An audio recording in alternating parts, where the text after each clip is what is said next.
দাউদকান্দি বাউশিয়া মোড়ে প্রচণ্ড জ্যাম, একটা হাইস গাড়ি নিয়ন্ত্রণ হারিয়ে রাস্তার উল্টা দিকে রাস্তার মাঝ বরাবর পড়ে আছে, গাড়ির নাম্বারও দেখা যায় না।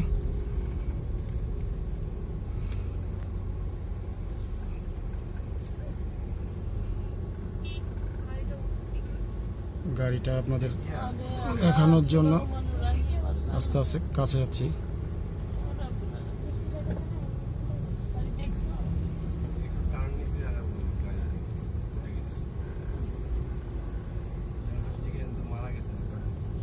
মারা তো যাবে,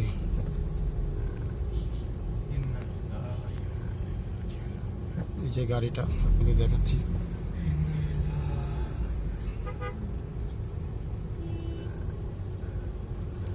যারা এদিকে আসবেন সময় নিয়ে, দাউদকান্দি দিকে কুমিল্লার দিকে যারা যাবেন সময় নিয়ে আসতে হবে।